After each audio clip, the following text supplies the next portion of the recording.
إن الحمد لله نحمده ونستعينه ونستغفره ونعوذ بالله من شرور أنفسنا ومن سيئات أعمالنا من يهده الله فلا مضل له ومن يضلل فلا هادي له وأشهد أن لا إله إلا الله وحده لا شريك له وأشهد أن محمدا عبده ورسوله يا أيها الذين آمنوا اتقوا الله حق تقاته ولا تموتن إلا وأنتم مسلمون يا أيها الناس اتقوا ربكم الذي خلقكم من نفس واحدة وخلق منها زوجها وبث منهما رجالا كثيرا ونساء واتقوا الله الذي تساءلون به والأرحام إن الله كان عليكم رقيبا يا أيها الذين آمنوا اتقوا الله وقولوا قولا سديدا يصلح لكم أعمالكم ويغفر لكم ذنوبكم ومن يطع الله ورسوله فقد فاز فوزا عظيما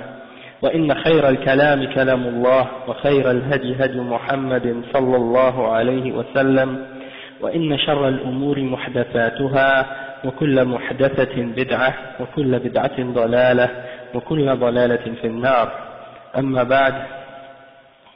Donc aujourd'hui c'est le cours numéro 26 dans Al-Aqidah al-Wasitiyya avec l'explication du Cheikh Salih al-Fawzan.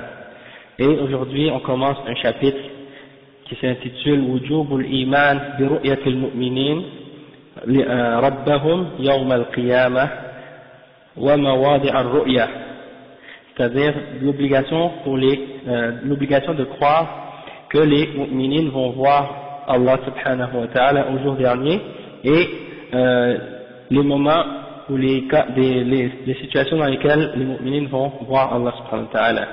Donc, Cheikh al-Islam Ibn Taymiyyah il dit قال رحمه الله قد دخل أيضا فيما ذكرناه من الإيمان به وبكتبه وبملائكته وبرسله الإيمان بأن المؤمنين يرون يوم القيامة بأن المؤمنين يرونه يوم القيامة عيانا بأبصارهم كما يرون الشمس صحوا ليس دونها سحاب وكما يرون القمر ليلة البدر لا يضامون في رؤيته ويرونه سبحانه وهم في عرصات القيامة ثم يرونه بعد دخول الجنة كما يشاء الله.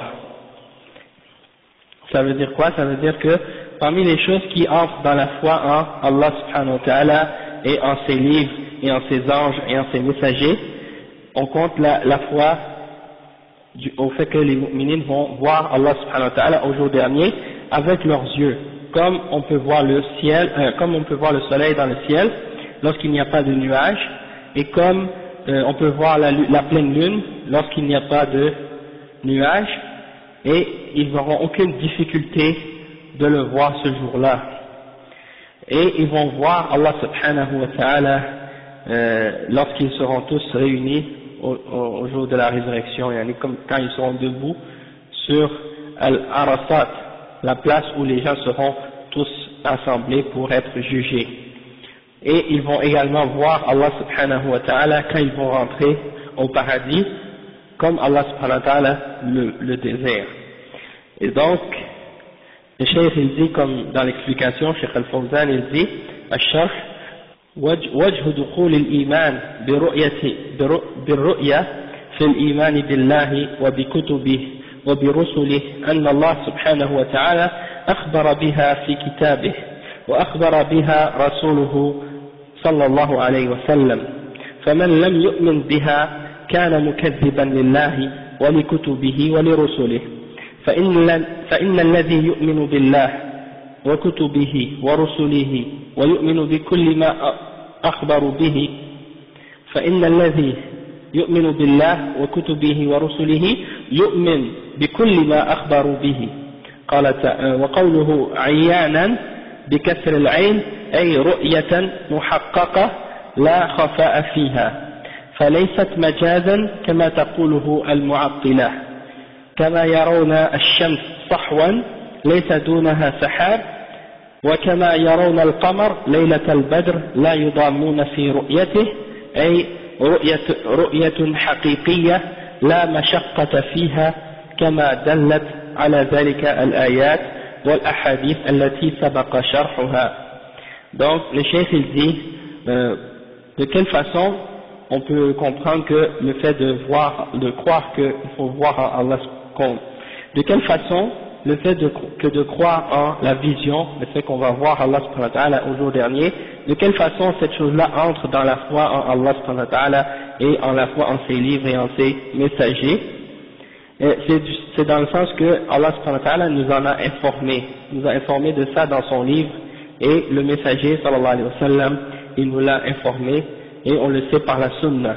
Donc, étant donné que Allah subhanahu wa ta'ala nous a informé de ça dans le Coran, et que le prophète sallallahu alayhi wa sallam nous a informé de ça, et qu'on l'a lu dans les hadiths, donc ça fait partie donc des choses qui sont comprises dans la foi en Allah subhanahu wa ta'ala, en ses livres et en ses messagers. Et le cheikh dit que celui qui ne croit pas en ça, c'est-à-dire qui ne croit pas qu'on va voir Allah subhanahu wa ta'ala au jour dernier, c'est comme s'il a démenti Allah subhanahu wa ta'ala, il a traité Allah subhanahu wa ta'ala de menteur, et il a démenti sa révélation, ses livres et ses messagers. Parce que ces choses-là, ces informations-là sont présentes dans la révélation. Et le messager nous a informé de ça, sallallahu alayhi wa sallam. Donc le cheikh il dit, donc celui qui croit en Allah subhanahu wa ta'ala, et qui croit au livre d'Allah subhanahu wa ta'ala, et qui croit au messager d'Allah subhanahu wa ta'ala, donc il doit croire en tout ce que Allah et son messager nous ont informé. Et quand le cheikh il dit ayanan bi kasr al-ayn, ayanan ça veut dire quoi? Ça veut dire qu'ils vont voir Allah subhanahu wa ta'ala réellement, ok, et ils vont pas avoir c'est-à-dire il n'y a rien qui va être difficile pour eux de voir ce jour-là. Et c'est pas quelque chose de symbolique, le fait qu'on va voir Allah subhanahu wa ta'ala, c'est quelque chose de réel, c'est ça que ça veut dire. Donc on va le voir réellement avec nos yeux, on va voir Allah subhanahu wa ta'ala réellement avec nos yeux. Inch'Allah. Donc contrairement à ce que disent les Mu'attila, parmi les Mu'tazila et les autres parmi les gens de Bid'a, et le cheikh il dit ensuite, comme on voit le soleil dans le ciel lorsqu'il n'y a pas de nuages. Donc ça c'est pour nous montrer qu'il n'y aura pas de difficulté pour les mu'minines de voir Allah subhanahu wa ta'ala. Et la même chose, comme il a comparé, le prophète sallallahu alayhi wa sallam a comparé également la vision au fait que, comme par exemple lorsqu'il y a la pleine lune et que on regarde la lune, donc on n'a aucune difficulté à la regarder, et bien c'est de cette façon-là qu'on va pouvoir également regarder et voir Allah subhanahu wa ta'ala au jour dernier. Et on a déjà expliqué ça en détail avec les preuves de ça dans les chapitres passés, et donc ça c'est plutôt juste une confirmation puis une explication de la part du cheikh Ibn Taymiyyah pour confirmer puis clarifier ce point-là plus en détail. Ensuite il dit وَيَرَوْنَهُ سُبْحَانَهُ وَهُمْ فِي عَرَصَاتِ الْقِيَامَةِ ثم يرونه بعد دخول الجنة، وهذا بيان للمواضع التي تحصل فيها الرؤية، وذلك في موضعين. الموضع الأول في عرصات القيامة، والعرصات جمع عرصة، وهي الموضع الواسع الذي لا بناء فيه، وعرصات القيامة مواقف الحساب. وهل يختص المؤمنون برؤيته هذا في هذا الموضع؟ في المسألة ثلاثة أقوال، قيل يراه في عرصات القيامة المؤمنون والمنافقون والكفار، وقيل يراه المؤمنون والمنافقون فقط دون الكفار، وقيل يراه المؤمنون فقط، والله أعلم. Donc le cheikh il dit que lorsqu'il dit par exemple que les mu'minines vont voir leur Seigneur lorsqu'ils seront sur l'endroit où ils vont être assemblés, ils vont le voir également après lorsqu'ils vont rentrer dans le paradis. Ça c'est pour nous expliquer les différents moments où les gens vont voir Allah subhanahu wa ta'ala. Et le cheikh il dit que c'est dans deux circonstances ou deux situations. La première c'est lorsqu'ils seront assemblés debout devant Allah subhanahu wa ta'ala sur Al-Arasat. Et Al-Arasat, le cheikh il explique que c'est l'endroit qui est étendue et une plaine où il n'y a pas de construction. Donc ça veut dire que c'est un endroit qui est vide et les gens seront rassemblés sur cet endroit-là et puis c'est là qu'ils vont être jugés. Ok? Donc le cheikh il pose une question par la suite, il dit est-ce que les mu'minoun, les croyants, est-ce que c'est seulement eux qui vont voir Allah subhanahu wa ta'ala ou bien on peut inclure dans ça également les kuffars et les munafiqin, les kuffars, les non-croyants et les hypocrites? Eh bien, le cheikh il répond en disant que il y a eu trois différentes positions à ce sujet-là entre les ulama, d'accord? Il y en a des ulama qui ont expliqué que c'est les mu'minoun, les munafiqun et les kuffars, les trois vont pouvoir voir Allah subhanahu wa ta'ala. Il y a une deuxième position qui dit que ils vont voir seulement les mu'minoun et les munafiqun vont voir Allah subhanahu wa ta'ala et non les kuffars. Et il y a une troisième position qui explique que c'est seulement les mu'minoun qui vont voir Allah subhanahu wa ta'ala et non les kuffars et les munafiqin. D'accord? Je l'avais expliqué, on avait parlé un petit peu de ça. Et parmi les ulama, il y en a qui ont expliqué que les mu'minoun et les munafiqun, ils vont voir Allah subhanahu wa ta'ala, et il y a des preuves de ça dans le Coran, du fait que, par exemple, les munafiqun, eux, vont être ordonnés de se prosterner, mais ils ne pourront pas, et ils vont tomber sur le dos, parce que leur colonne vertébrale va se souder, elle va être comme une barre, et puis à chaque fois qu'ils vont essayer de se prosterner, ils vont tomber sur le dos. Et ça c'est dans l'explication, et ça c'est dans l'explication du verset Yawma yukshafu an saqin, le jour où on va, donc c'est ça, ce verset, Yawma yukshafu an saqin, le jour où on va découvrir la jambe, et oui, ويدعون إلى السجود فلا يستطيعون. ساقين ويدعون إلى السجود فلا يستطيعون. C'est ça, ils ne seront pas capables.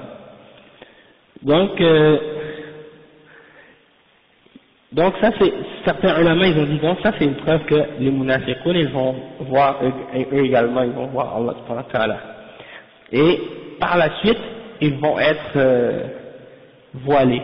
Ils vont pas pouvoir le voir par la suite. Et même les kuffars, il y en a des ulama qui ont dit même les kuffars ils vont le voir, par la suite ils vont être voilés, ils pourront pas le voir. Et les ulama ont dit que dans ça, il y a en réalité une punition pour les kuffars, parce que le fait de voir Allah subhanahu wa ta'ala, c'est le plus grand des plaisirs et la plus belle des choses.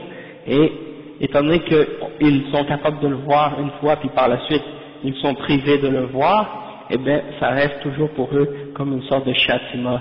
Pour eux, le fait de ne plus jamais pouvoir le revoir. Donc, et le chef ensuite, il dit qu'il y a un deuxième moment où les mu'minines vont pouvoir voir Allah subhanahu wa ta'ala, et il explique celui-là en disant al-mawdi' al-thani yarahu al-mu'minuna ba'da dukhulihim al-jannah كما ثبت ذلك في الأدلة من الكتاب والسنة وسبق بعض تلك الأدلة مشروحة وسبق ذكر شبه من نفى الرؤية مع الرد عليها والجنة في اللغة البستان والمراد بها هنا الدار التي أعدها الله لأوليائه وهي دار النعيم المطلق الكامل وقول الشيخ كما يشاء الله أي من غير إحاطة ولا تكييف لرؤية. Donc le cheikh il dit que comme deuxième endroit où les mu'minines vont voir Allah subhanahu wa ta'ala, c'est lorsqu'ils seront entrés au paradis, ils vont pouvoir voir Allah subhanahu wa ta'ala également. Et il y a des preuves de ça dans le Coran et dans la Sunna, et on en a déjà mentionné des exemples de ça dans les cours passés. Et le chef dit qu'on a déjà mentionné également les arguments des gens qui essaient de nier cet attribut-là, et comment on réfute ces shubuhat. Ensuite, il dit que le mot Jannah, c'est par lequel ce mot-là, Jannah, on traduit en français par le mot paradis. Et qu'est-ce que ça signifie? En arabe, ça signifie al-bustan, c'est-à-dire le jardin. Et lorsqu'on parle du Jannah dans le Coran et dans la Sunna, on parle de l'endroit que Allah subhanahu wa ta'ala a préparé pour ses awliya, pour les mu'minines, ok, et c'est l'endroit où ils auront tous les délices parfaits et complets d'Allah subhanahu wa ta'ala. Et le cheikh il dit que quand le cheikh Ibn Taymiyyah a dit Kama yasha Allah, c'est-à-dire que les mu'minines vont voir Allah subhanahu wa ta'ala comme Allah le veut, c'est-à-dire qu'ils vont voir Allah subhanahu wa ta'ala, toutefois ils ne peuvent pas le cerner, hein? Ils ne peuvent pas cerner Allah subhanahu wa ta'ala par leur vision, tu vois, donc ils voient Allah subhanahu wa ta'ala, mais ils ne peuvent pas cerner Allah subhanahu wa ta'ala par leur vue, et on ne doit pas demander non plus la question comment est Allah subhanahu wa ta'ala et comment on va le voir, parce que c'est pas possible de comprendre ni de savoir ces choses-là. Ensuite, Cheikh l'Islam, maintenant il passe à un autre sujet, et on peut dire que cette partie-là, ou ce chapitre-là qu'on vient de lire, c'est le dernier chapitre en ce qui concerne les noms et les attributs d'Allah subhanahu wa ta'ala. Maintenant on rentre dans une autre section du livre qui parle de les choses qui ont rapport avec Yawm al-Akhir, la foi en Yawm al-Akhir, ok.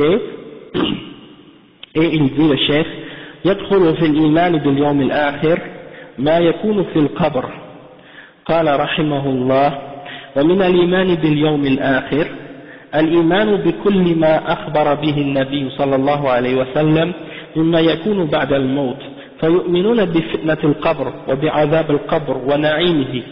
فأما الفتنة فإن الناس يفتنون في قبورهم فيقال للرجل من ربك وما دينك ومن نبيك فيثبت الله الذين آمنوا بالقول الثابت في الحياة الدنيا وفي الآخرة ويقول المؤمن ربي الله والإسلام ديني ومحمد صلى الله عليه وسلم نبيي. أما المرتاب فيقول ها لا أدري سمعت الناس يقولون شيئا فقلته فيضرب بمرزبة من حديد فيصيح صيحة يسمعها كل شيء إلا الإنسان ولو سمعها الإنسان لسعقه. Et après il dit ثم بعد هذه الفتنة إما نعيم وإما عذاب.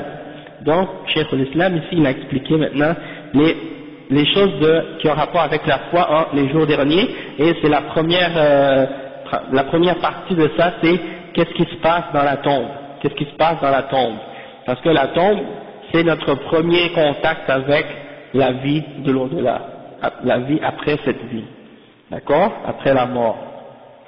Donc le chef il dit donc que parmi les choses qui sont incluses dans la foi en le jour dernier, il faut croire en tout ce que le prophète sallallahu alayhi wa sallam nous a informé de ce qui va se produire après la mort. Et donc on doit croire qu'on va être éprouvé et testé dans notre tombe, et que dans la tombe il y a un châtiment et qu'il y a également un délice dans la tombe. En ce qui concerne l'épreuve, eh ben, les gens seront testés et éprouvés dans leur tombe, et on va demander à une personne, on va demander à chaque personne qui est ton Dieu, hein, qui est ton Seigneur, Man Rabbuk, quelle est ta religion et qui est ton messager, qui est ton prophète. Alors Allah subhanahu wa ta'ala va raffermir ceux qui ont cru avec la parole de fermeté, et c'est-à-dire la parole de la ilaha illallah, et il les affermir dans cette vie et dans l'au-delà avec cette parole, et on va expliquer plus tard qu'est-ce que ça signifie. Et puis le chef ensuite il dit donc le mu'min à ces trois questions-là, qui est ton Seigneur, man rabbuk, ma dinuk, wa man nabiyuk, il va répondre de cette façon, il va dire Rabbi Allah, mon Rabb c'est Allah subhanahu wa ta'ala, ma religion c'est l'islam, la soumission à Allah subhanahu wa ta'ala, et mon prophète c'est Muhammad sallallahu alayhi wa sallam. Celui qui a répondu de cette façon-là, il a passé son épreuve, il aura passé son épreuve dans la tombe. En ce qui concerne l'autre qui a des doutes, ou qui avait des doutes, ou qui n'était pas certain de sa croyance ou de sa foi, il va dire je sais pas, hein, regardez, je sais pas. Donc, il dit, j'ai entendu des gens qui disaient ça, et moi j'ai dit la même chose qu'eux, mais j'étais pas vraiment convaincu. Et ça nous montre un petit peu, peut-être, la position des gens qui font juste répéter quelque chose. Ah oui, les gens où je suis né, ils croyaient en quelque chose, et étant donné que je suis né là-bas, ben j'ai répété la même chose qu'eux, sans vraiment croire en qu'est-ce qu'ils prétendaient ou qu'est-ce qu'ils disaient. Et j'ai jamais fait d'effort vraiment moi-même pour connaître par moi-même, et donc j'ai juste répété. Ça c'est al-munafiq, l'hypocrite, celui qui dit avec sa bouche qu'il croit mais qui ne croit pas vraiment dans son cœur. Donc qu'est-ce qui va arriver à celui-là, hein? Qu'est-ce qui va arriver à celui-là?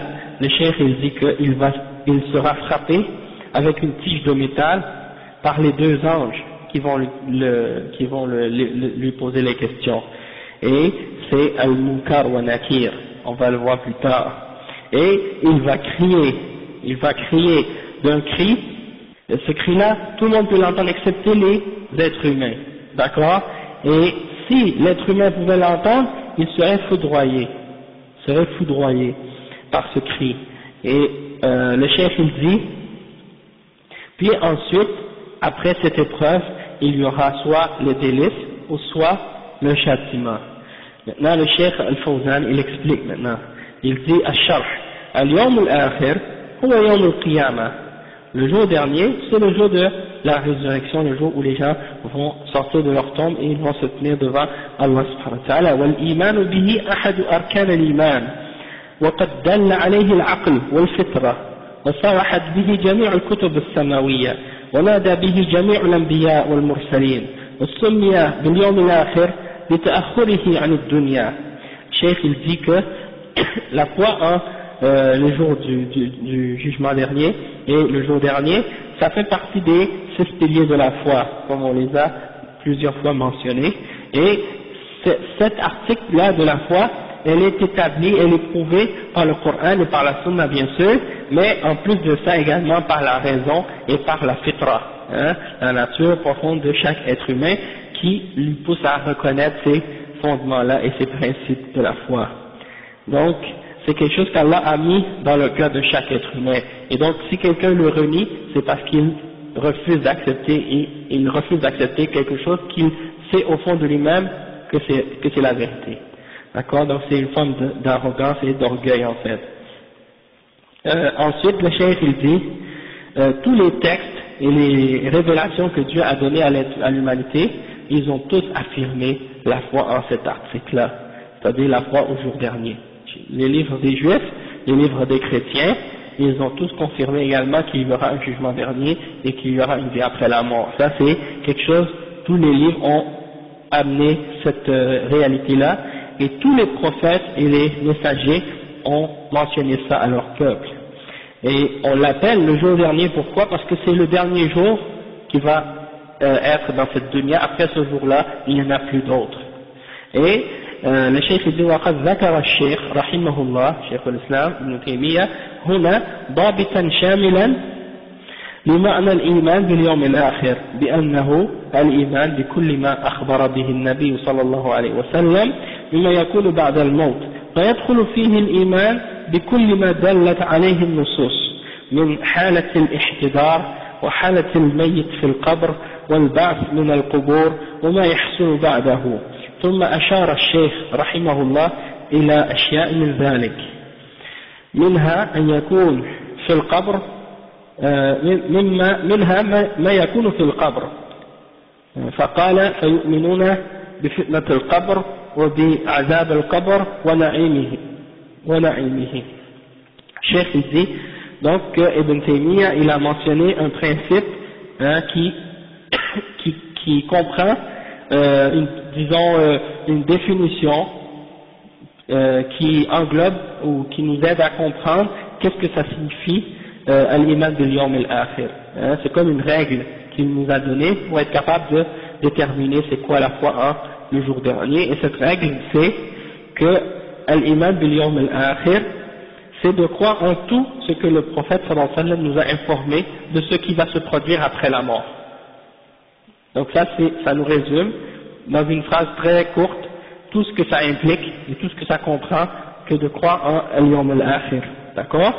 Ensuite il dit, et donc parmi les choses qui entrent dans cette foi-là, c'est de croire en tout ce que les textes nous informent à propos de qu'est-ce qui se passe après la mort, depuis le moment où on est, disons, à l'agonie, en train de mourir, jusqu'au moment où on est enterré dans notre tombe, puis lorsqu'on est ressuscité de la terre, qu'on sort de nos tombes, et qu'est-ce qui se produit par la suite également. Et le cheikh il dit que Ibn Taymiyyah a mentionné certains aspects de ces choses-là dans qu'est-ce qui va suivre, Inch'Allah. Il dit minha ma yakunu fil qabr. Donc parmi les choses qu'il a mentionnées, c'est qu'est-ce qui va se produire dans la tombe, du fait que les croyants, ils croient qu'il y a une épreuve dans la tombe et que par la suite il y a un châtiment ou un délice dans la tombe. Et il dit après fadhakara amrayn. Cheikh Ibn Taymiyyah il a mentionné deux choses. Al-amr al-awwal fitnatul qabr wal fitnatu lughatan al-imtihan wal ikhtibar wal murad biha huna su'al al-malakayn lil-mayyit ولهذا قال فأما الفتنة فإن الناس يفتنون في قبورهم فيقال للرجل أي الميت سواء كان رجلا أو امرأة ولعل ذكر الرجل من باب التغليب ثم ذكر الأسئلة التي توجه إلى الميت وما يجيب به المؤمن وما يجيب به غير المؤمن وما يكون بعد هذه الإجابة من نعيم أو عذاب. Il dit que l'épreuve dans la tombe, il dit le mot fitna ça veut dire l'épreuve ou l'examen, ok, ça veut dire en arabe une épreuve ou un examen, et des fois ça peut avoir d'autres significations selon le contexte, et il dit que ici c'est l'épreuve des deux anges qui vont poser les questions dans la tombe, et il dit donc que les gens vont être testés dans leur tombe, et on va demander donc à la personne, et il a dit à un homme, à Rajul, et le chef il dit que quand on dit ici un homme, c'est pas parce que c'est seulement un homme, ça inclut également la femme, c'est pas seulement pour dire que c'est seulement les hommes.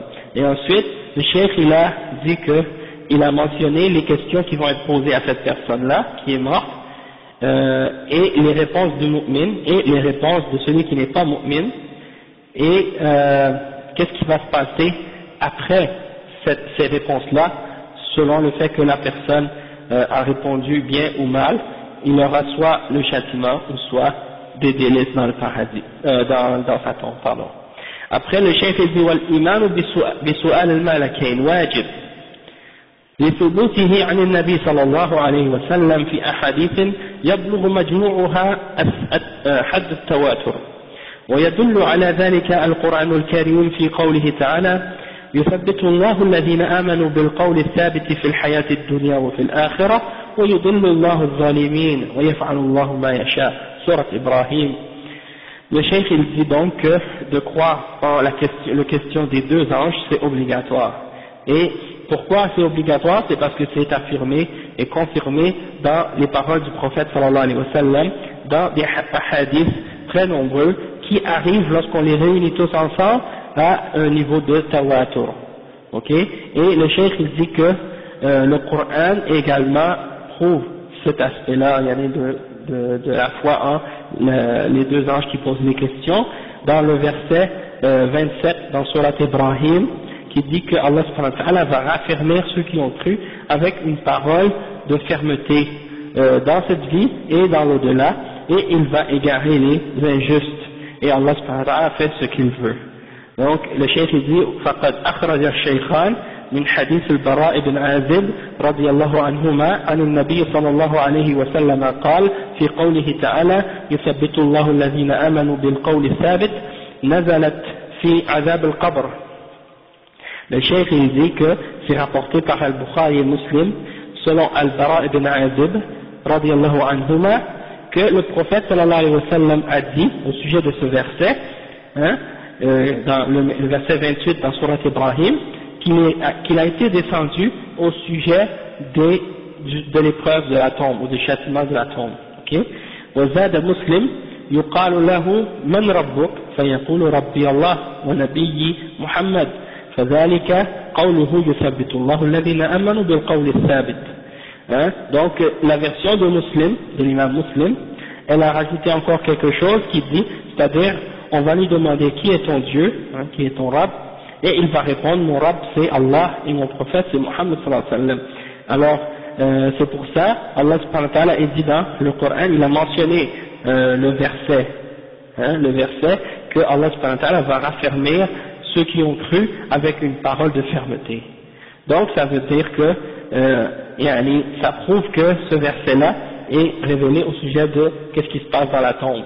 Ensuite, le cheikh dit والقول الثابت هو كلمة التوحيد التي ثبتت في قلوب المؤمن بالحجة والبرهان وتثبيت المؤمنين بها في الدنيا أنهم يتمسكون بها ولو نالهم في سبيلها ما نالهم من الأذى والتعذيب وتثبيتهم بها في الآخرة توفيقهم للجواب عند سؤال الملكين.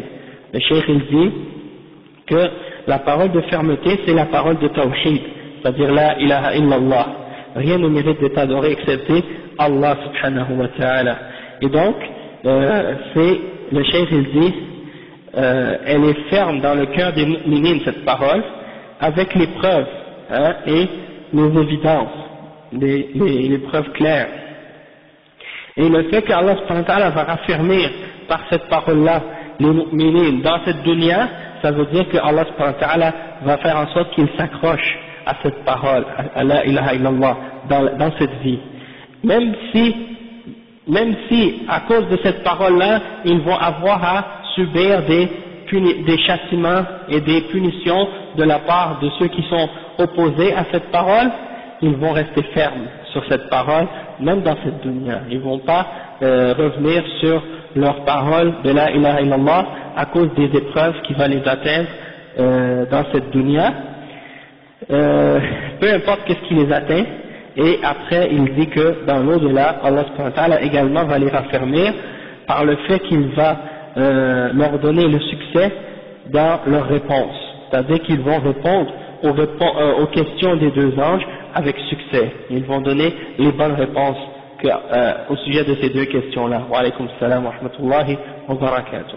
Donc, le cheikh il dit وقوله وأما المرتاب أي الشاك فيقول إذا سئل ها كلمة تردد وتوجع فيستعجل عليه الجواب.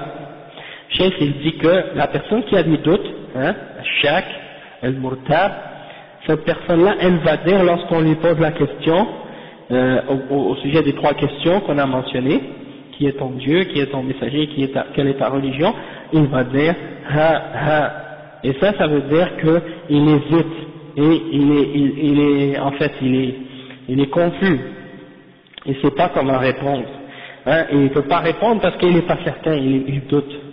Ok, alors le cheikh dit walau kana min a'lam an-nas wa afsahum, ça c'est incroyable, subhanallah, ça nous fait réfléchir en fait.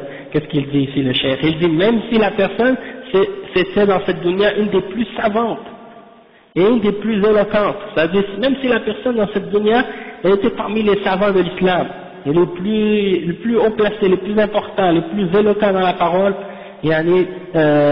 si cette personne-là, elle n'était pas sincère, au jugement dernier, elle ne pourra pas répondre. Pas directement, je dis dans le jugement dernier, je veux dire dans la tombe, lorsqu'il aura à répondre à ces questions-là, même si, le cheikh dit, même si c'était les personnes les plus savantes. وَلَوْ كَانَ مِنْ أَعْلَمِ النَّاسِ وَأَفْصَحِهِمْ. Il dit, وَكَمَا قَالَ تَعَالَى وَيُضِلُّ اللَّهُ الظَّالِمِينَ. La preuve de ça, c'est que Allah il dit dans le verset, et il va égarer les injustes.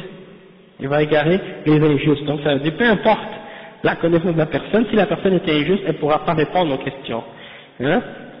فَيُضْرَبُ بِمِرْزَبَةٍ مِنْ حَدِيدٍ وهي المطرقة الكبيرة, hein, il va se faire frapper par une grosse masse de fer, hein, une tige de fer, et le cheikh dit que c'est al-matraqa al-kabira, c'est comme une grosse masse, ou bien al-matraqa en arabe c'est le marteau, donc c'est une grosse masse de fer et on va le frapper avec ça, hein, et il dit فيصيح صيحة يسمعها كل شيء إلا الإنسان ثم بين الحكمة من عدم سماع الإنسان لها بقوله ولو سمعها الإنسان لصعق أي خر ميتا أو غشي عليه. ومن حكمة الله أيضا أن ما يجري على الميت في قبره لا يحس به الأحياء لأن الله تعالى جعله من الغيب ولو أظهره لفاتت الحكمة المطلوبة وهي الإيمان بالغيب. Le cheikh il dit que si donc la personne quand on la frappe avec ce marteau ou avec cette masse, eh ben elle commence à crier d'un cri comme on a dit tout à l'heure que tout le monde peut entendre excepté les êtres humains. Et la sagesse qu'il y a dans ça, c'est le fait que l'être humain il ne veut pas entendre ce cri-là. Il y a une sagesse là-dedans parce que le chef dit que si l'être humain l'entendait, il serait tombé, il tomberait raide mort, ou bien il serait, disons, il tomberait sans connaissance. Et parmi les sagesses dans ça, il y a le fait que les choses qui ont rapport avec qu'est-ce qui se passe avec le mort dans sa tombe sont des choses que les êtres humains qui sont vivants ne peuvent pas sentir avec leur sens. Ils ne peuvent pas savoir, ils ne peuvent pas entendre, ils ne peuvent pas voir qu'est-ce qui se produit aux personnes qui sont dans leur tombe. Parce que ça fait partie du raid, ça fait partie de l'invisible. Et si Allah subhanahu wa ta'ala nous montrait, nous faisait entendre quelque chose de ce qui se passe dans la tombe, eh bien il n'y aurait plus de points à croire, c'est-à-dire il n'y aurait plus de points à dire que, par exemple, il faut croire en l'invisible puisque ce serait plus quelque chose d'invisible, ce serait quelque chose de visible ou de connu. D'accord? Donc, c'est comme si, par exemple, on pourrait voir Allah subhanahu wa ta'ala, ben c'est la même chose. Il n'y aurait plus de point à dire qu'il faut croire en Allah puisque tout le monde le verrait. Ouais, c'est ça. Ouais, on en a parlé plusieurs fois. Oui, ça répond à l'affaire de Zindani. C'est que si on pouvait l'entendre, ben, il n'y aurait plus de point à vouloir dire qu'il faut croire en Al-Ghaib, puisque là ce serait plus le Ghaib, ce serait quelque chose de visible. Et Cheikh Al-Fawzan, il a répondu à ça. Il a dit nous on croit pas en Azab al-Qabr à cause de que par exemple on a entendu ça, ou bien qu'il y a des kuffars qui ont mis des micros dans la terre puis qu'ils ont entendu ces choses-là. On croit en Azab al-Qabr parce que c'est Allah et son messager qui nous ont informés de ça et que ça fait partie du rêve, hein. Donc, et il a donné une réponse vraiment, disons, sérieuse à propos de cette question-là. Oui, même ici il a répondu clairement, mais c'est, hein? Ouais, ils ont été foudroyés, puis en plus le chef il a dit ça, de faire circuler des cassettes comme ça, il dit ça fait peur aux gens, c'est quelque chose de mauvais. Et même le prophète sallallahu alayhi wa sallam, il a dit, si vous pourriez entendre qu'est-ce qui se passe dans la tombe, eh bien vous voudriez même plus vous enterrer les uns les autres quand vous allez mourir. La matadafana, hein?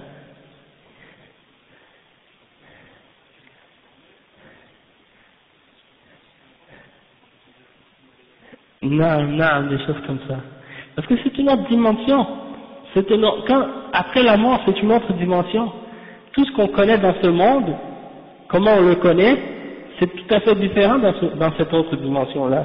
C'est Al-Barzakh. Et donc, on ne peut pas comparer ou calculer les choses de ce monde-là, ou cette dimension-là, par rapport à ce qu'on connaît dans cette vie ici. C'est tout à fait différent. Ok, puis déjà on avait donné des cours dans le livre de Al-Irshad, on avait donné plein d'exemples de ça. Hein? Tu vas voir une tombe, tu vas voir une tombe, quelqu'un qui est enterré dans une tombe, tu touches la terre avec ta main, sans pas sentir de chaleur qui sort de cette tombe. hein, tu vas aller dans n'importe quel cimetière de kuffar ici, là, tu vas pas sentir de feu, là, qui brûle dans la terre, tu peux pas savoir qu'est-ce qui se passe, hein, c'est un autre monde, hein, même si tu creuses à l'intérieur, tu vas pas voir, même si tu creuses pour voir le corps de la personne qui est morte, et c'est un kafir, tu vas pas voir du feu, tu vas pas voir des choses, même, je me souviens à une époque, ouais, ça aussi, on a parlé de ça aussi, ceux qui se font brûler, puis toutes ces choses-là, c'est la même chose, ils ont tous un châtiment de la tombe. Même si quelqu'un est, disons, noyé, il se noie, puis son corps est perdu dans l'océan, ou bien quelqu'un qui est par exemple brûlé, que ses cendres sont éparpillées dans le vent, tous ces gens-là, ils ont un châtiment de la tombe aussi. Parce que c'est un autre monde, c'est pas comparable à ce monde-là, tu vois. Le chef même, le Fawzan, il avait donné un exemple, il a dit même si quelqu'un est mort accroché sur un arbre, dans les airs, il a son châtiment de la tombe, qui l'atteint quand même. Hein? Alors, Allahu A'lam. C'est un pharmacien, c'est pas un savant de l'islam, et puis c'est un hizbi, hein, c'est partie des gens de Hizbiya. Ouais.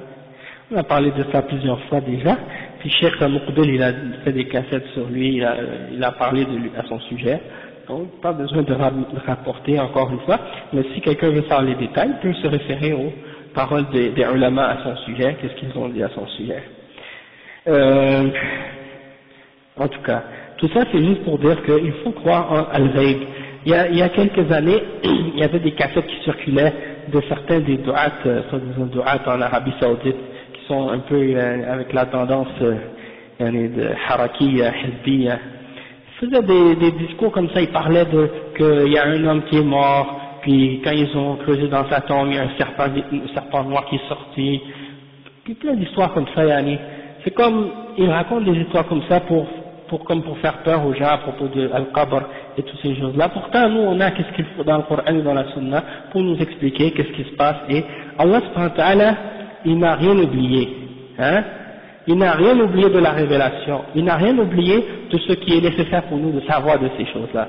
Il nous a révélé au sujet de l'Ghaib, au sujet de l'Akhirah, qu'est-ce qui était suffisant pour nous de savoir. Ok? Il nous a donné la connaissance nécessaire pour qu'on soit capable de le craindre et pour qu'on soit capable de nous éloigner de ce qui est mauvais pour nous et de nous approcher, faire des efforts vers ce qui est bon pour nous pour arriver à la destination.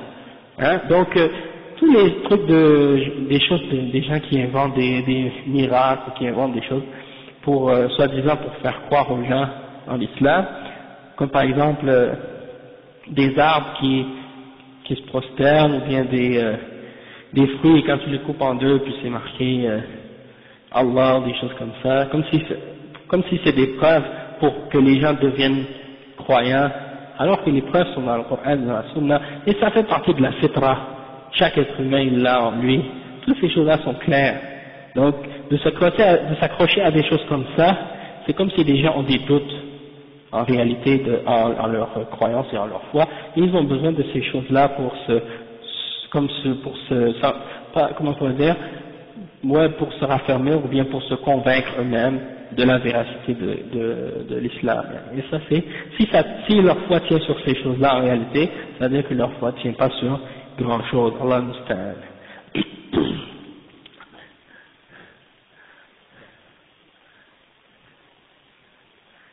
Des gens qui sont enterrés, qui sont morts, mais j'ai entendu des choses comme ça dans les hadiths. J'ai lu un hadith d'un homme qui était converti à l'islam, wa alaykum salam wa rahmatullah, qui était converti à l'islam, puis par la suite il a comme quitté l'islam, et puis ils l'ont enterré, il est mort, après je pense qu'ils l'ont enterré, puis le lendemain son corps était en dehors était sorti, et là ils ont dit, les koufars ont dit, les croyants, les musulmans, ils ont déterré son corps puis ils l'ont mis par terre encore, ils l'ont sorti. Là ils l'ont réenterré encore une fois, et là ils ont trouvé que le lendemain encore une fois, son corps était sorti. Alors ils l'ont enterré encore une troisième fois. Cette fois j'ai oublié qu'est-ce qui se passe par la suite. Mais c'est pour dire que ouais, ça se peut que la terre crache certaines créatures, yani, de cette façon-là. Mais Allahu A'lam.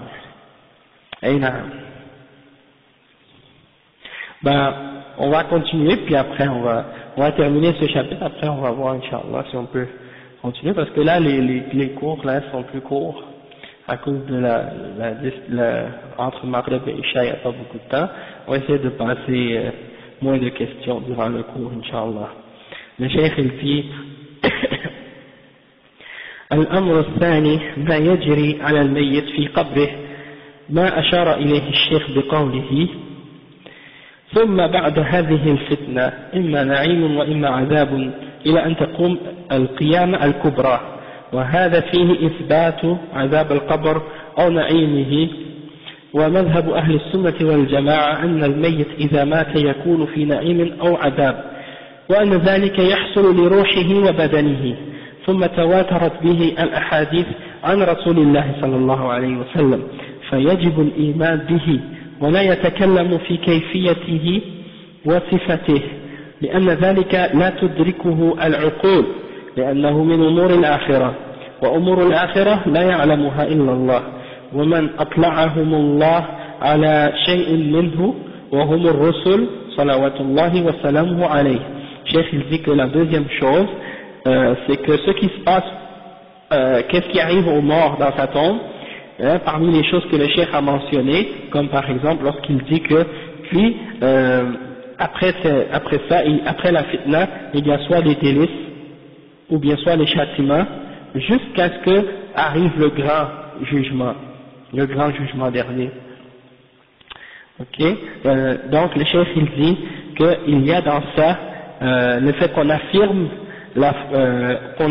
qu'il y a un châtiment dans la tombe ou bien un délice dans la tombe, et ça c'est la voie de Ahl Sunnah wal Jama'a, que la personne qui meurt, une fois qu'elle est morte, elle a soit un délice ou un châtiment dans sa tombe, et ça arrive à son âme et à son corps, et ça c'est rapporté dans un nombre très grand de différents ahadiths du prophète, du messager d'Allah sallallahu alayhi wa sallam, et il est obligatoire de croire en ça, et on n'a pas le droit de parler au sujet du comment et de décrire des choses qui a rapport avec ces choses-là. On se limite à la révélation dans ça. Et le chef il dit, pourquoi? Parce que notre raison, elle ne peut pas atteindre, ne peut pas comprendre cette dimension-là, c'est un autre monde.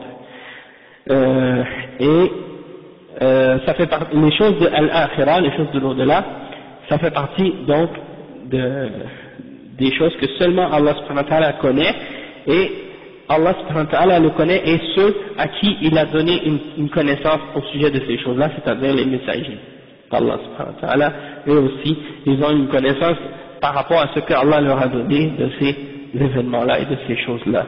Après le cheikh il dit, wa ankara adab al-qabr al-mu'tazila. Les mu'tazila, ils ont nié ça. Parce que les mu'tazila, c'est un groupe parmi les groupes de bid'a, et un de leurs principes, c'est qu'ils jugent la révélation par rapport à leur raison. Tout ce qu'ils trouvent dans la révélation qui ne fait pas, selon eux, qui ne fait pas de sens, ou qui est illogique, ils le rejettent. Ils le rejettent. Donc ils prennent leur cerveau et ils le mettent au-dessus du Coran et au-dessus de la Sunna. Et ils disent, tout ce qui est pas, tout ce que ma tête et mon cerveau n'acceptent pas, je le rejette. Et ça c'est une position absurde en réalité, parce que il est bien évident que les choses qui ont rapport avec le ghaib ne peuvent pas être compris par rapport à notre raison. Ok, ça on l'a expliqué plusieurs fois. Le cheikh il dit, وشبهتهم في ذلك أنهم لا يدركونه ولا يرون الميت يعذب ولا يسأل. C'est-à-dire, c'est des arguments futiles. Ils disent, on ne peut pas croire en ça parce qu'on ne le voit pas. On ne peut pas croire en ça parce qu'on ne l'entend pas. La personne qui est morte, quand il est mort, on ne voit pas de feu, on ne voit pas de choses. Et on n'entend pas les anges qui l'interrogent et tout ça. Donc ça veut dire que c'est pas vrai. Donc, qu'est-ce qui est en dehors de leurs 5 sens, ils le rejettent. C'est comme ça les Mu'tazila. Ok? Et donc, qu'est-ce que c'est d'abord d'être un mu'min? C'est quoi d'être un mu'min? si tu crois uniquement en qu'est-ce que tes 5 sens peuvent accepter. Alors il n'y a pas d'iman en réalité. Hein? Le cheikh il dit والجواب عن ذلك أن عدم إدراكنا ورؤيتنا عدم إدراكنا ورؤيتنا للشيء لا يدل على عدم وجوده ووقوعه، فكم من أشياء لا نراها وهي موجودة، ومن ذلك عذاب القبر ونعيمه، وأن الله تعالى جعل أمر الآخرة ما هي وما كان متصلا بها غيبا وحجبها عن إدراك العقول في هذه الدار ليتميز الذين يؤمنون بالغيب من غيرهم، وأمور الآخرة لا تقاس بأمور الدنيا والله أعلم. Le cheikh il dit donc combien de choses dans ce monde qui existent et qu'on ne peut pas les voir, hein, et qu'on sait qu'elles existent malgré qu'on ne les voit pas, hein, et parmi ces choses-là il y a le châtiment de la tombe et les délices de la tombe, et le cheikh il dit que Allah subhanahu wa ta'ala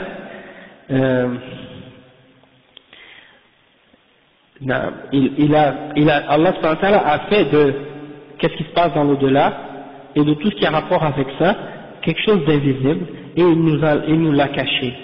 On ne peut pas le découvrir par notre raison dans ce monde, pour distinguer entre les croyants, ceux qui croient en l'invisible et ceux qui ne croient pas en l'invisible. Et les choses de l'invisible et de l'au-delà ne peuvent pas être comparées, et on ne peut pas faire d'analogie entre les choses de ce monde-là, aujourd'hui, notre monde actuel, et les choses de l'au-delà, c'est une autre dimension. وعذاب القبر على نوعين، النوع الأول عذاب دائم وهو عذاب الكافر كما قال تعالى النار يعرضون عليها غدوا وعشيا في سورة غافر، والنوع الثاني يكون إلى مدة ثم ينقطع وهو عذاب بعض العصاة من المؤمنين فيعذب بحسب جرمه ثم يخفف عنه، وقال ينقطع عنه العذاب بسبب دعاء أو صدقة أو استغفار. Donc le cheikh il dit que les châtiments de la tombe sont de deux catégories. Un qui est continuel, c'est le châtiment de la tombe pour le kafir, celui-là il est continuel, comme Allah subhanahu wa ta'ala il dit dans le verset 46 de Surat Ghafir, il dit qu'ils sont présentés au feu matin et soir, hein, Ghuduwan wa Ashiya, et il y a un autre verset qui dit qu'il y a un autre, ou pas un autre verset, mais la deuxième catégorie de châtiment de la tombe, c'est un châtiment qui est interrompu, ou bien qui va s'arrêter. C'est-à-dire ceux parmi les mu'minines qui n'ont pas fait de shirk et qui sont morts mu'minines, et ceux-là, ils ont fait des péchés, ils vont peut-être être châtiés dans leur tombe, et puis par la suite le châtiment va se diminuer pour eux, ou bien va s'arrêter. Il va s'arrêter à cause de certains du'as, ou à cause d'une aumône ou d'une charité qu'il a donnée, ou bien à cause qu'il a demandé le pardon, ou quelqu'un a demandé le pardon pour lui, ou des choses comme ça. Donc, le châtiment de la tombe pour les kuffars c'est continuel, et pour les mu'minines qui ont fait des péchés, ils vont avoir un châtiment dans la tombe, puis par la suite, c'est diminué pour eux, ou bien c'est arrêté complètement selon les bonnes œuvres qu'ils ont fait, des choses de ce genre. Wallahu ta'ala a'lam. Ensuite, le cheikh il dit, maintenant on entre dans un autre point, il dit, al-qiyama al-kubra.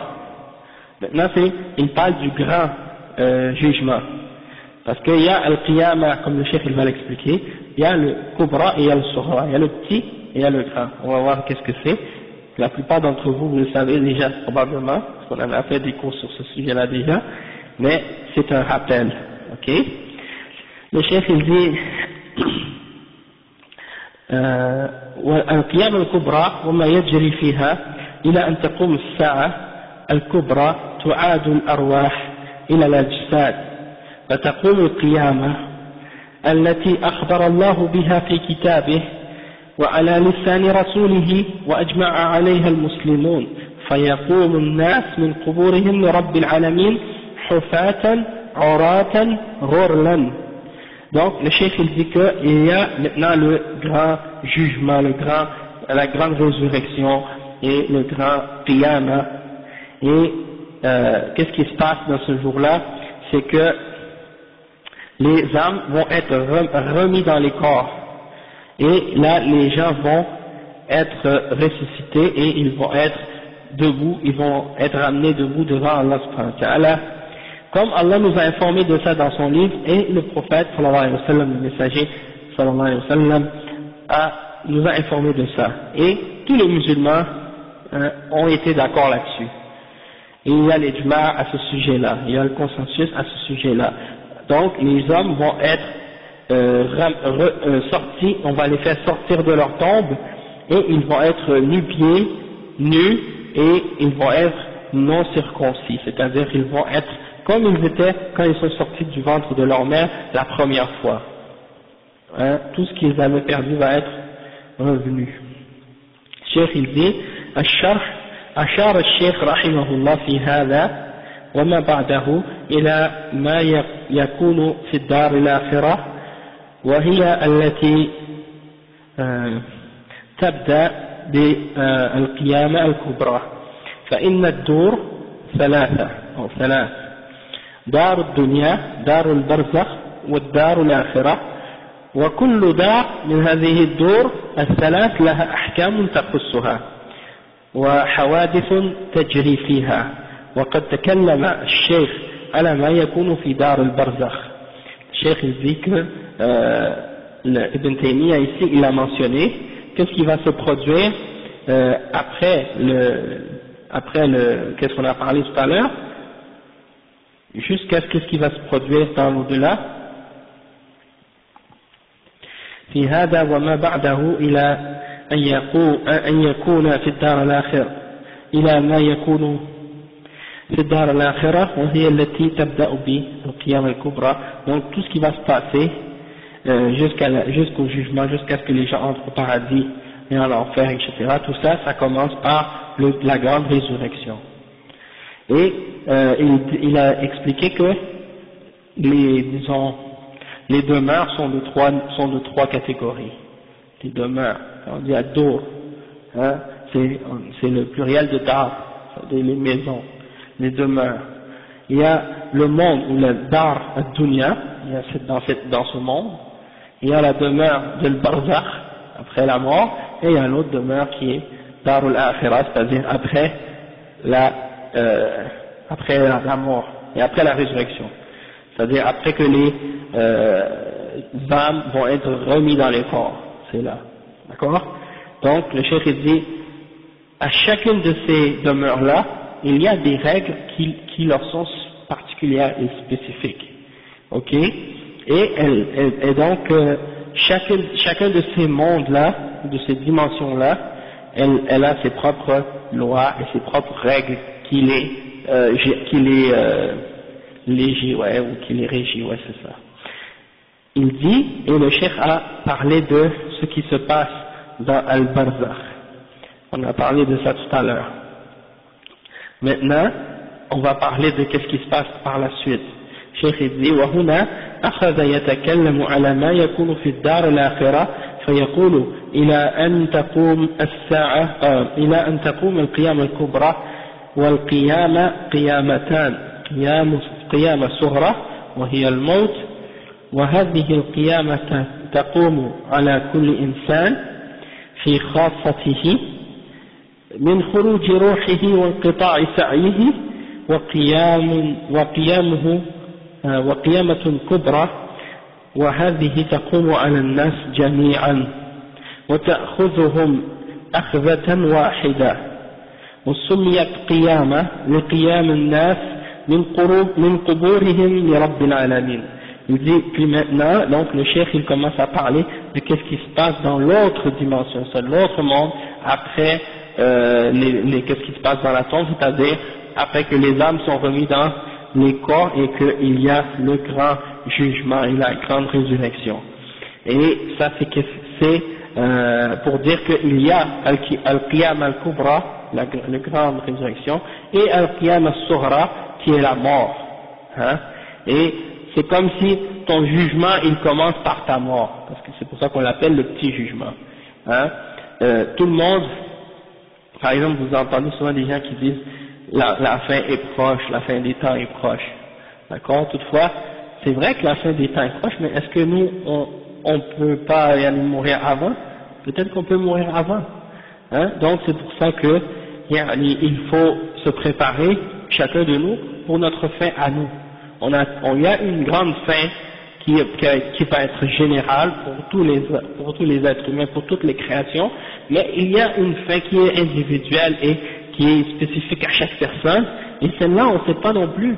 Hein? On ne sait pas quand est-ce que la fin complète, la fin du monde va arriver, on ne le sait pas, et non plus on ne sait pas quand est-ce que notre fin à nous va arriver.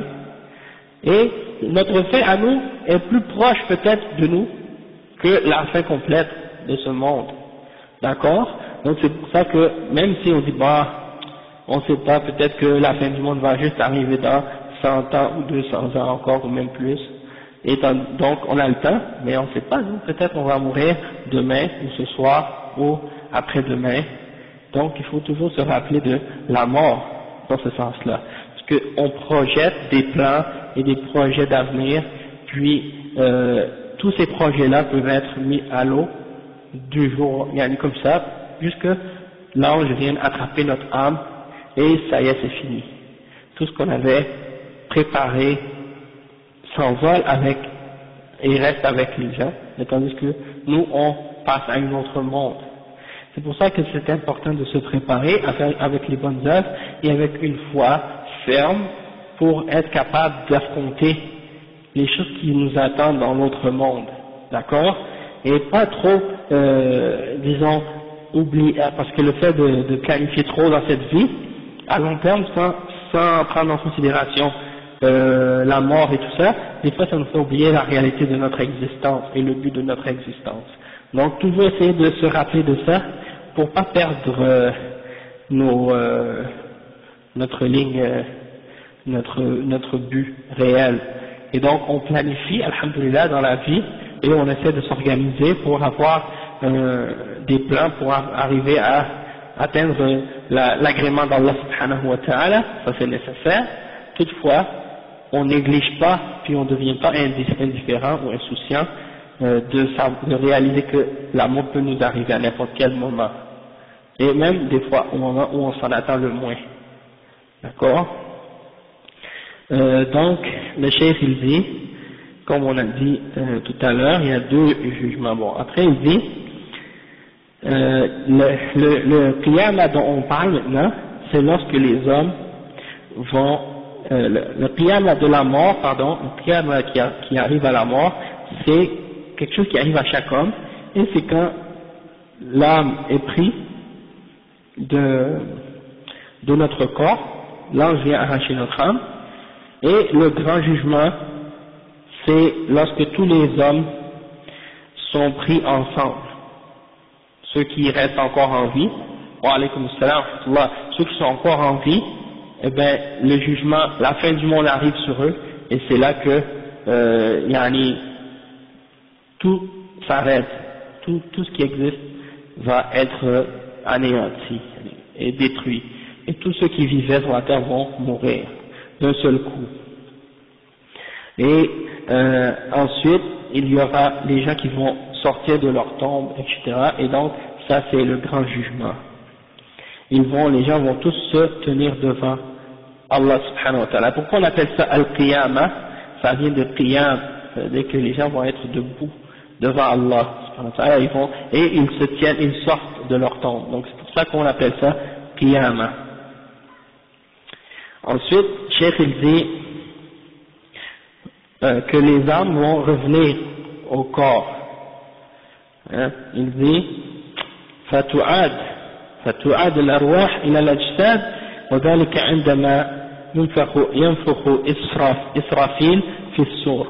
قال تعالى ونفخ في السور فإذا هم من الأجداث إلى ربهم ينسلون قالوا يا ويلنا من بعثنا من مرقدنا.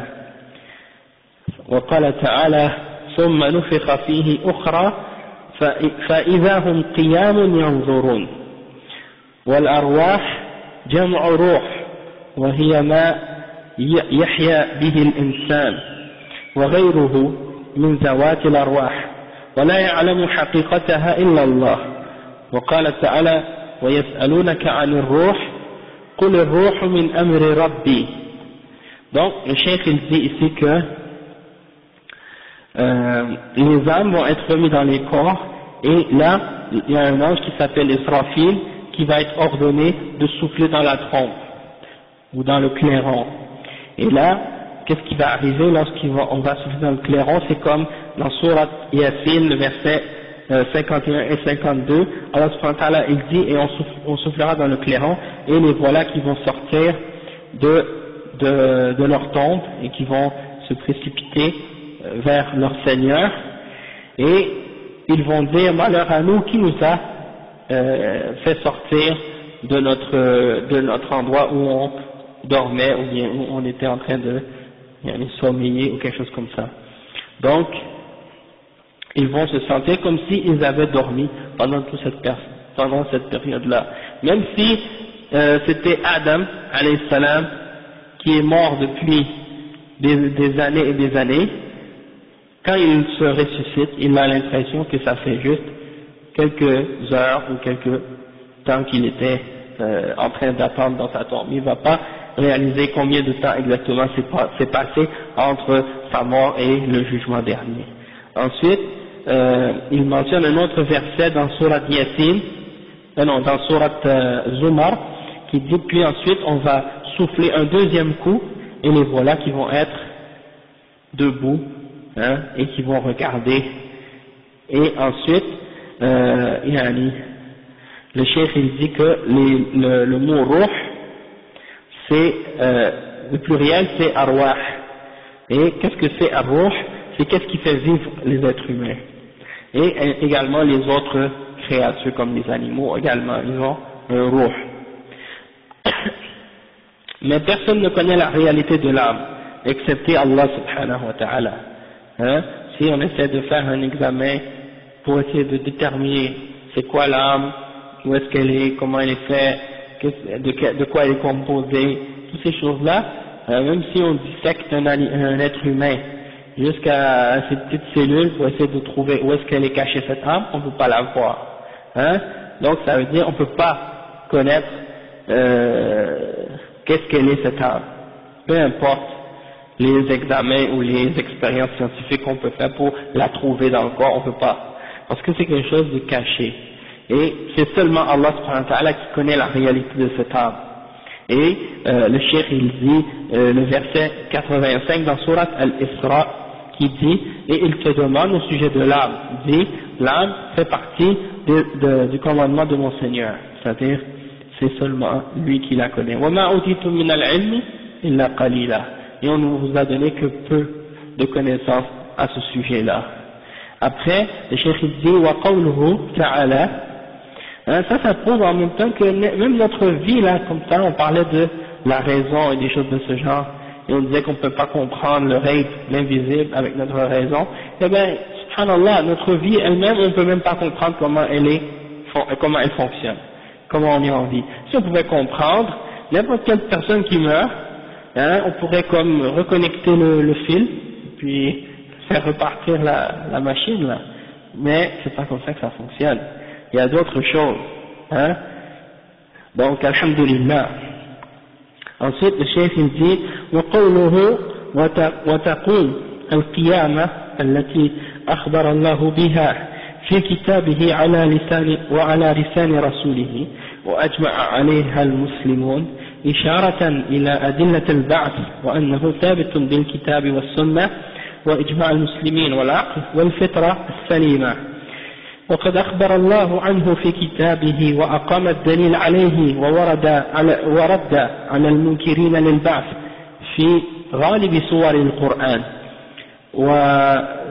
ولما كان نبينا محمد صلى الله عليه وسلم خاتم النبيين بين تفاصيل الآخرة بيانا لا يوجد في كثير من كتب الأنبياء.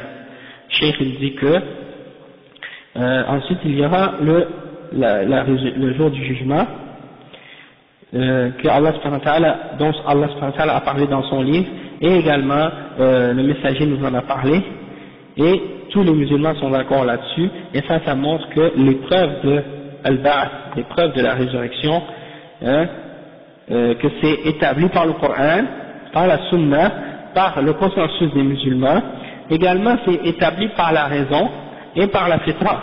Et quand on dit la fitra, c'est-à-dire la fitra qui est propre. Wa alaykum salam wa rahmatullah. Et le cheikh il dit que Allah subhanahu wa ta'ala, il nous a informé de cette chose-là dans son livre, et il a établi des preuves contre ceux qui essaient de nier la résurrection et le jugement dernier. Dans la plupart des surahs dans le Coran, il y a des preuves qui réfutent les gens qui nient qu'il y a une résurrection. Et le cheikh il dit, comme notre prophète, Muhammad sallallahu alayhi wa sallam, qui est le dernier des prophètes, étant donné qu'il est le dernier des prophètes, eh bien on trouve que dans la révélation qu'il a amenée, il y a plus de détails et plus d'explications au sujet de cet aspect-là de la foi que dans les révélations des prophètes qui sont venus précédemment. Parce que c'est lui le dernier, et c'est lui qui est le plus près par rapport au jour dernier, c'est lui qui est le plus près par rapport aux autres prophètes qui sont venus. Ok, donc c'est pour cette raison-là que des détails qu'on trouve dans la révélation de l'islam, on ne trouve pas dans les détails dans les révélations des prophètes précédents.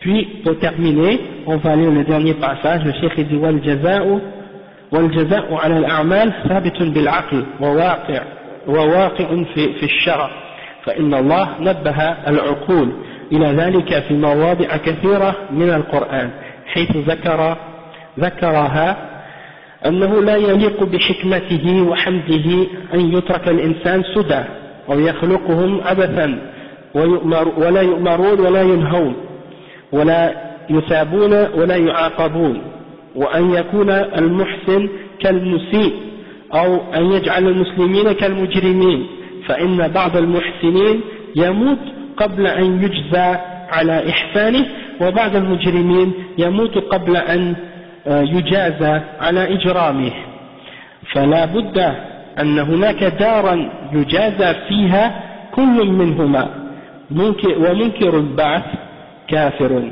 كما قال تعالى زعم الذين كفروا أن لن يبعثوا وقوله فيقوم الناس من قبورهم حفاة جمع حاف وهو الذي ليس على رجله نعل ولا خف وعراة جمع عار وهو الذي ليس عليه لباس وغرلا وهو الأقفل الذي لم يختتن فهذه الصفات الثلاث يكونون عليها حين قيامهم من قبورهم وهذا ثابت في الصحيح عن النبي صلى الله عليه وسلم ففي الصحيحين عن عائشة رضي الله عنها أن رسول الله صلى الله عليه وسلم قال إنكم تحشرون إلى يوم القيامة حفاة عراة غرلا الحديث.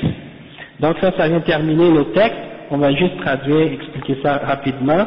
Le cheikh il dit, et la récompense des actions qu'on va faire, c'est confirmé par la raison. C'est confirmé par la raison et par la révélation. Parce que Allah subhanahu wa ta'ala, il nous a donné des signes et des preuves rationnelles pour nous montrer qu'il y a des choses qui peuvent confirmer réellement qu'il y a une résurrection et qu'il y a un jugement. Ok, et on peut comprendre ça même par la raison, non seulement par les textes et tout, mais également par l'aql yani, et par la fitra aussi. Donc, il y a beaucoup de versets dans le Coran qui nous poussent à réfléchir logiquement sur ces choses-là. Par exemple, le cheikh il dit, Allah subhanahu wa ta'ala, il nous a montré que ça ne peut pas, c'est contraire à la sagesse d'Allah subhanahu wa ta'ala que de croire que Allah subhanahu wa ta'ala nous a créé les hommes et qu'il les a laissés comme ça, sans rien, sans raison, ou qu'il les a créés sans but, sans un but, ou sans une sagesse. De penser comme ça, c'est d'avoir une mauvaise pensée à propos d'Allah subhanahu wa ta'ala, c'est de penser du mal à propos d'Allah subhanahu wa ta'ala. Donc, c'est comme si tu penses que Allah subhanahu wa ta'ala, il ne va pas ordonner les êtres humains et il ne va pas leur interdire quoi que ce soit et qu'il ne va pas les récompenser ni les punir et que la personne qui fait le bien est équivalent avec la personne qui fait le mal.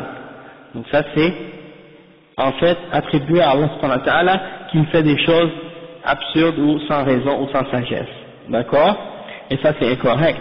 Et donc le cheikh il dit il y a combien de personnes par exemple qui sont des personnes très bonnes et qui font du bien et qui meurent sans jamais avoir été récompensés pour le bien qu'ils ont fait dans cette vie.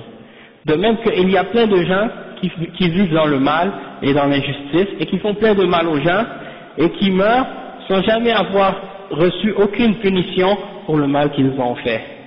Donc, il faut absolument, selon la sagesse et selon la raison, il faut absolument qu'il y ait un autre monde où les gens vont être récompensés pour le bien qu'ils ont fait et punis pour le mal qu'ils ont fait également. Et donc, le cheikh il dit, la personne qui nie la résurrection, eh bien il est kafir, il n'est pas croyant.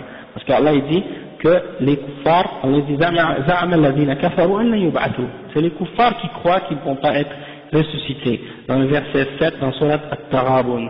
Après il dit que les hommes vont être ressuscités au jugement dernier, ils vont être nu-pieds.